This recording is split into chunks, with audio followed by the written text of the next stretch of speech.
So what I was saying is having an intro get your audience aware of who's talking and why should I care. Because if you just start off with something very very heavy in like research and facts and a paper you wrote, people are listening to a disembodied voice explain something complicated. But if you give an intro in which you're like, hey, this is my name, here's what I like, here's how my week's been, you kind of create a connection to the personality. And so it's no longer a disembodied voice telling you about medical and medicine and meritocracy. It's now John, the guy who went on vacation recently and who likes playing D&D. That relationship makes it easier to take in a lot of information.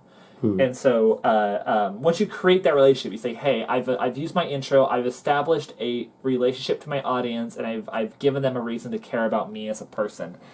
You go in and you have the meat of your podcast in which you explain a lot of facts, maybe you intersperse some personality in there or some jokes to keep your listener captivated.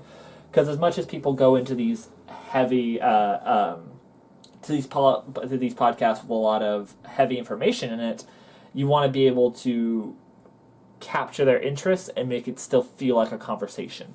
You want to say, hey, you're not reading a textbook. This is a one-sided conversation with a friend.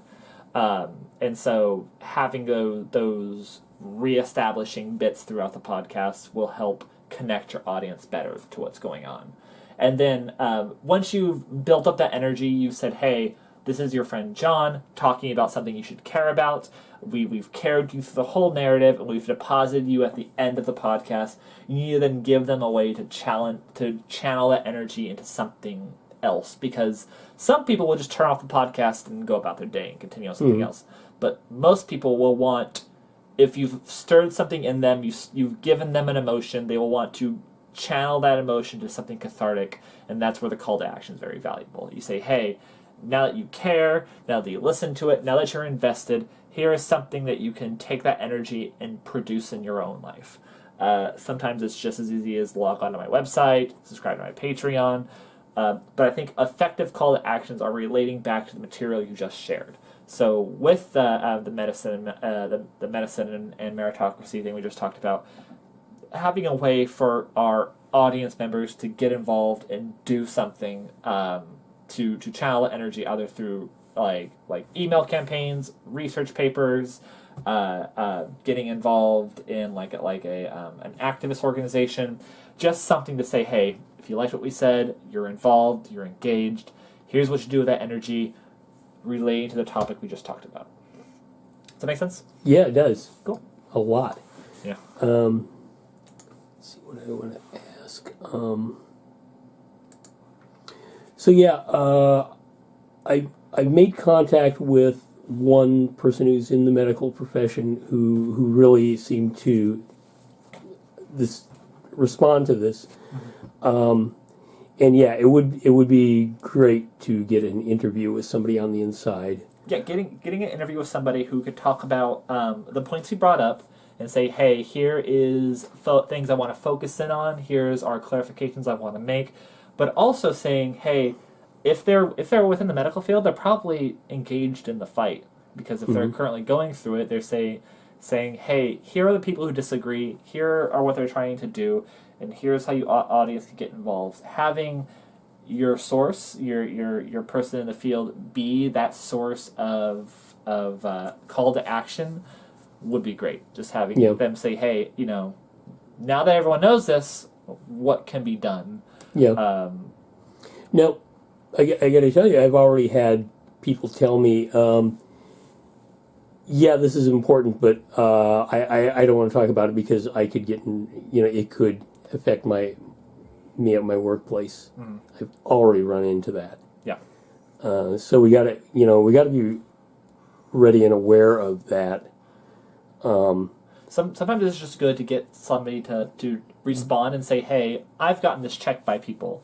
Because a lot of the times what people will do is they'll have testimonials, because some people will be willing to talk on video, not video, but talk in audio and share their experiences. But even if they're uncomfortable with that, say, hey, you could come on the podcast and not give your name, not give your location.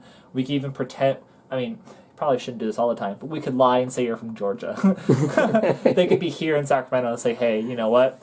You're a doctor in Wisconsin for all we know. Right. And lie. Probably would be great to lie. But also, if they're not comfortable with that, just say, hey, off the record, or off of, we're gonna paraphrase what you say, but tell us something we need to know. Give us feedback, give us information, and we can have a segment in which we say, hey, this is from a source which we got, and here is what our source says, and here's what our source is recommending, and just sort of filter their words through us to help protect the original source. Their anonymity. Yes, and so it depends on how much of their anonymity they want to protect. If they're willing to record their voice, that's great. If they're willing to be on camera, that's also great. But I get how that's scary. If they're okay with us quoting them, just say a doctor from Sacramento, or if they won't be quoted at all, we just say a doctor that reached out to us.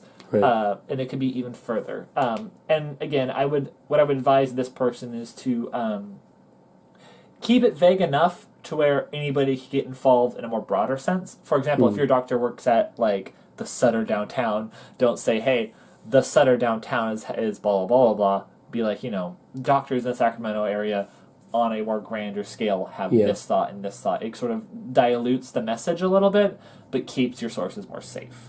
So you run into a situation in which you should dilute the message enough to keep your sources anonymous, but not too much that it means nothing. Because if we're giving this information out to people who live in Sacramento, they want to feel like their agitation will affect their community. Because if they feel agitated and they want to do something, they need specific enough details to say, hey, the Kaiser employees are striking on this day, the Sutter employees are striking on this day, here's how you can show solidarity, here's how you can show support, here are Facebooks and donations you could go to, walkouts you could support. You kind of want to give them those kind of like physical things to do. And that also increases the stakes, because if this is information for information's sake, it's great, and it's always important to support any of these organizations. But if there's a strike happening now, if there is collective organizing happening now, it sort of raises the stakes to say, hey, we need to get out there now. It creates this sort of urgency in people's minds. So those kind of call to actions I think would be great. We know any number of people who are involved in organizing for the nurses union, right? Mm-hmm. I'm assuming you know the people I know. Yes.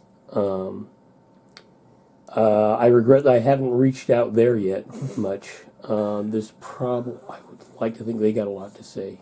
Yep. And could get us more. And as much as more services, I don't want to feel like I wasted your time, but this most of this is us getting on our feet wet. Mm-hmm. So worst case scenario, we might have to re-record this if we show it to a professional and they're like, hey, you guys are spouting some bullshit. but we still care about the topic. We can come in as a second draft. It's just, in my opinion, if I don't start hitting the ground running, I'm never going to get anywhere. So I wanted to get something, I wanted to show you how it's supposed to be, and then we can send it over for revisions, and then we get a bunch of revisions back and a bunch of feedback back. Maybe we'll record it again. Maybe we just edit it down, and the audio is still salvageable. But I think just hitting the ground and doing something will produce more fruits than waiting until we think we can make it perfect. Yeah.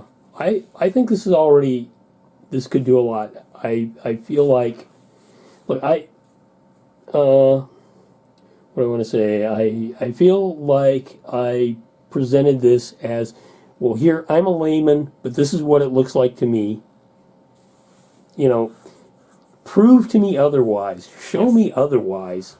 Yes. Because this seems really fairly obvious to me, looking at it from the outside. And that's important. I think it's important to get to start with your audience, because as much as important it is to get people who are in the field who know everything, this is the example I was sharing earlier about if we get too involved in jargon, too involved in small social groups, that you lose your target audience, which is why I felt in the beginning we need to target our audience. The audience I want to target are people who want to become involved, who want to be agitated, who would agree with these ideas if the information was more easily presented or more presented in a way in which they understood. because there's a bunch of news organizations out there. There's SACB, there's DSNR still limping along, there's Cap Radio, there's a bunch of the mayor's office himself. There's a bunch of organizations that will share this information, but won't put it through the lens in which it makes sense to people. That's why I felt it was important to say, hey, here's my experience with my housing situations or my experience with a medical situation, with the medical field, because our audience wants to feel like we understand what we're talking about, but also we are able to connect with them and share it in a way in which they care. I'm trying to target people who want to be agitated, who want to become involved, but who find weaving through a lot of these media sites too difficult, or the information isn't filtered in a way that they are comfortable with. Does that make sense? Yeah, it does. Yeah. Now, I am a little worried that I might have used too much sociological jargon or pseudo jargon. That will have to be filtered as we go. Okay. Like for example, you stopped and you were like, "Hey, we should probably talk about meritocracy," and I was like, "That's a great idea," because I kept using the word. It's a word we keep using, but also it's not defined though. It's not defined, and we have to remember that we come from a circle in which that's talked about a lot. Even as simple not nearly enough. But even suppose, what is direct action? For example, defining direct action is very important to people who aren't involved, because I think, me included, often you will come across some activists where direct action is a term that is selectively defined. And you want to be able to define it more broadly so that people feel like they understand the concept. Meritocracy, direct action, how unions function even. Because if you're an 18-year-old who's like 20, who like went to college, is 24 and is just entering the field, unions are mobsters in 60s movies. Right, yeah. It's hard to understand how Kellogg's is involved, because unions were sold to you for the longest times. It's run by like Ian, I don't know, that's true. That could be true. Doesn't mean they're less valuable. But I just know in a lot of media they're sold as very aggressive, illicit organizations.